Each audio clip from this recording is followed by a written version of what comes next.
sacrifice ng bawat professionals, nanay, tatay, anak, magulang na katulad ko na nandito, na ang Atomy po ay kinabukasan, na ang Atomy po ay pangarap. I started Atomy po June 2016. Naging sales master po ako.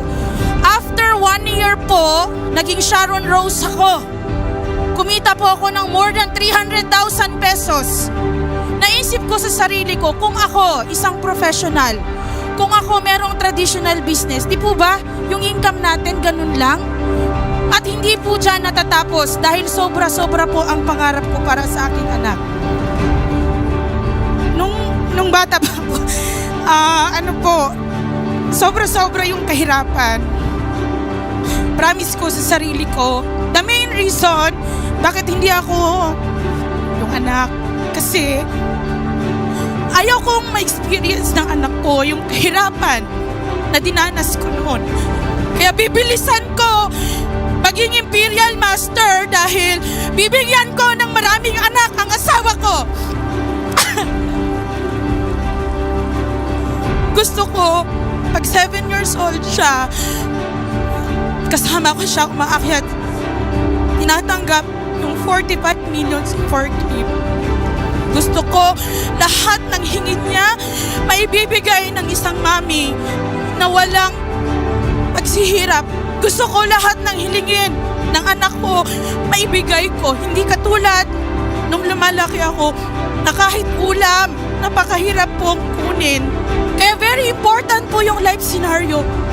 Alam niyo po ba, every time na uma-attend kayo ng one-day seminar ng Success Academy, idinodrawing niyo po, isinusulat niyo po ang future ng inyong mga mahal sa buhay.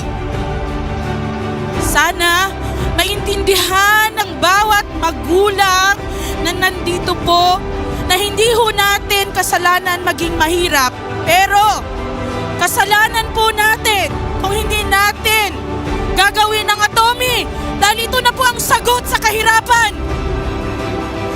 Ito po ang sagot sa social status natin. Ang tingin po ng ibang bansa sa atin, napakahirap natin, di po ba?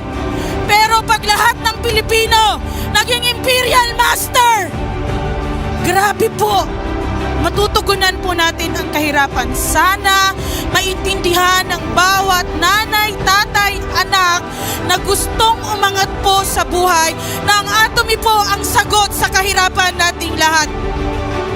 Sana po maintindihan ninyo na ang Atomy po ang tool para po sa ating success. Maraming salamat po.